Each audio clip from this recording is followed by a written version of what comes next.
Hello, I'm pretty excited. This is an official unveiling. I was a little bit excited, so I did start to unpack.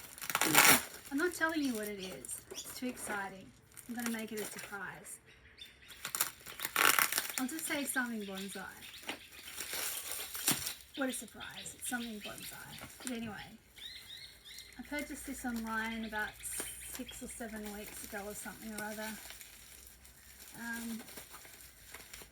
And it's just been delivered today. And I have been looking forward to this for all that time.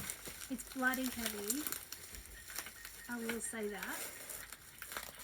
And I also love that the person who sent this is equally absorbed in sticky tape as I am when I'm sending parcels, because I don't trust delivery people to look after our parcels. It's as simple as that. And I don't want any excuses. No excuses. We'll do a job. I'm not giving you any excuses if I do my piano teaching wrong. I'm not going to blame COVID on it. So don't give me all that tired arguments about that with Australia Post and the other delivery contractors either. So this is very interesting. I open up this plastic package and came from Oxenford, wherever that is, somewhere in Australia. And it's very heavy. It's 2 pieces of steel that are sandwiched together, and it says top, peel me top. So sometimes I do it untold, so today I'm going to do it untold. Let's see what happens when I peel.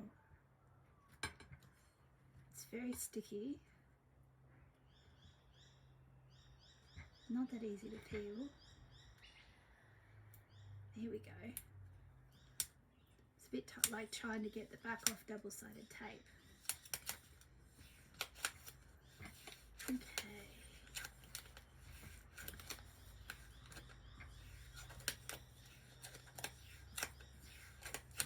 It's shiny.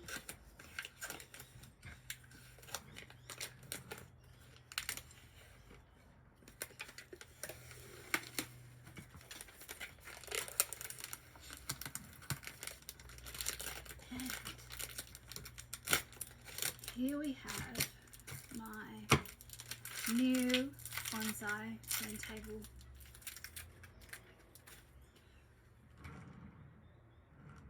There we go. How about that? Shall we put something on it? Let's test it out.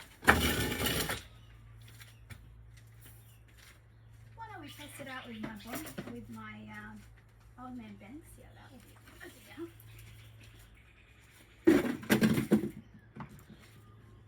Look at that. Now isn't that nice? Can you see my banksia? This is also an official unveiling of the banksia.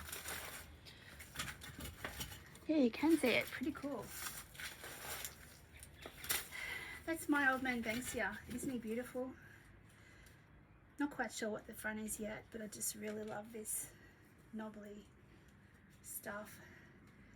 I really like the way that this branch is there's sort of like an indentation in there, and it kind of sort of makes me think I'd really like to sort of hollow that out a little bit. But anyway, as I sort of cut things off, I just stick, cut bits off, I just stick them in, see what happens. And these are my tiny little miniatures that I've been experimenting with in shells, like I've glued 2 shells together there. They're is just one shell, and it's hollowed out. It's like got no bottom in it, so I actually put sort of mesh in the bottom of it, and that's got a sprig of jade in there. So there you go. That is my wonderful turntable that I'm very excited about. The other thing I love is my dwarf abelia. She's beautiful. She's just gorgeous. She hates being bent, I will say. When I first bought her, I bent her, and she took about 2 months to recover from that. Lost all the leaves. Looks like she was dead. And I thought, oh well, okay, I'll put her in the sun where she gets maximum sun, and it's not very much in this little courtyard, and just let her think I'm not watching her. And so this is what she's done so far in the first half of the winter. She's sprouted, and it's all over the place, and they're just so gorgeous, absolutely beautiful. So yesterday I just pruned the very, very new shoots, hoping that we'll get a bit of, that they'll grow a little bit out and whatever. But she's got beautiful bark. Where I bent her, the bark is all sort of cracking and twisted and partially peeling, and it's beautiful. I almost ring barked her. That was half the problem, I think, why she hated me, because she's ring barked except for a little bit at the back. So yeah, that shows the tenacity of Australian flora, I think. But that is a abelia dwarf. What does it say here on the thing? Abelia X grandiflora compacta. She likes the sun, and she's temperamental if you do anything stupid to her, like bend her. So I've decided that she's going to be now. Actually, I've had a terrible time with my Australian natives. Every single time I try and bend my Australian natives, they hate me. So I have decided to take the hint, quite a large hint, and I haven't taken the wire off her yet, but I will be doing so today.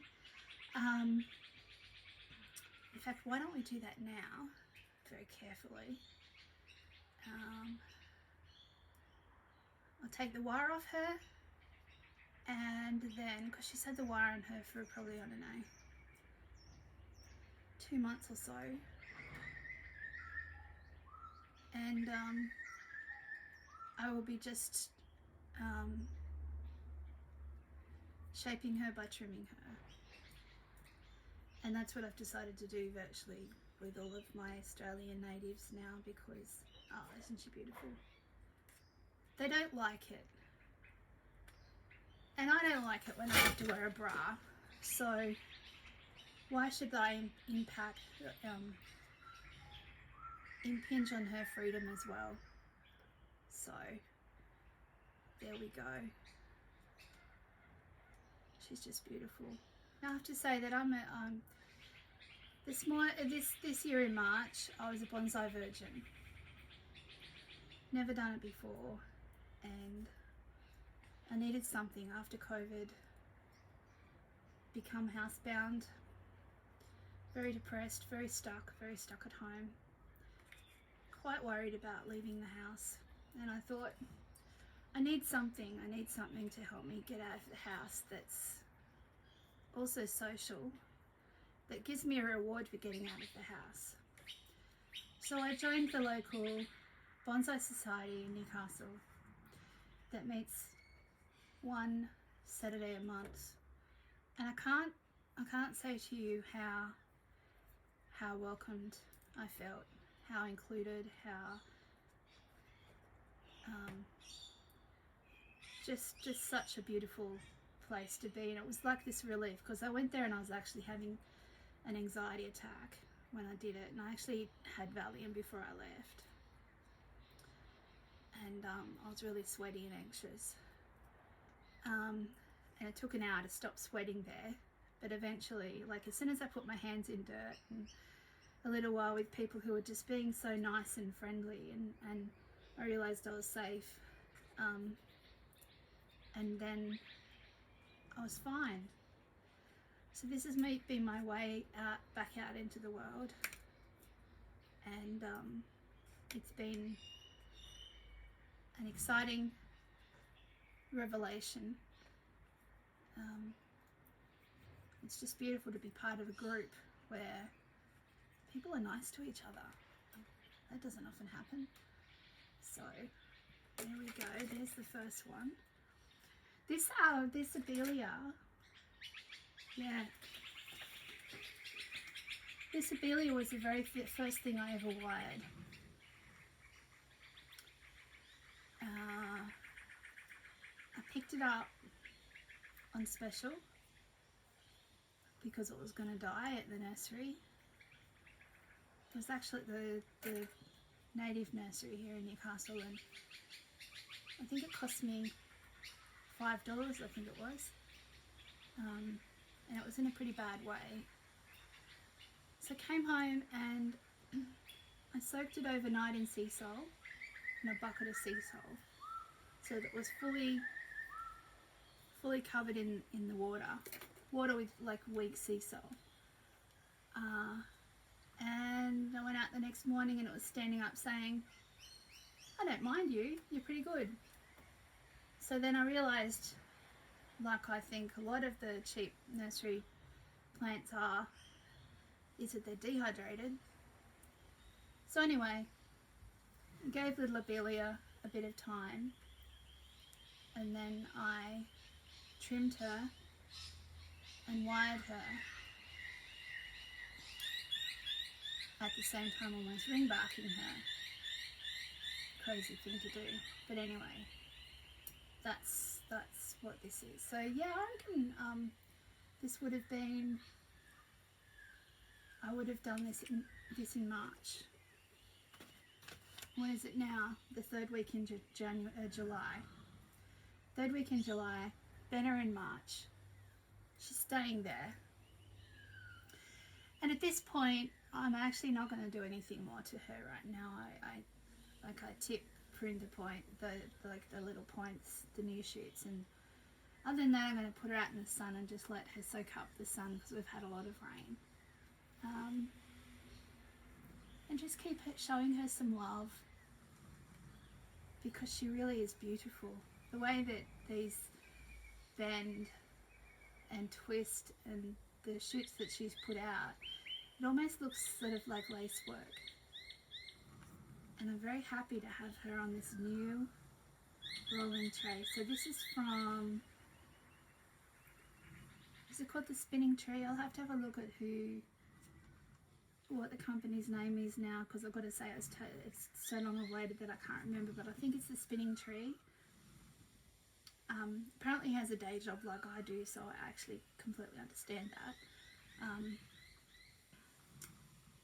Yeah, so it's really nice. And the Aussie Bonsai bloke, Sam Decky, I first saw these tape spinny things on his thing, because I really like him, except for the beginning part. I always fast forward over his introduction, probably because I'm Australian and it's a bit much, but I really like him. He's a good bloke, and I like his spinning thing. And then I saw that Nigel Saunders from Canada has one of these as well, a bigger one.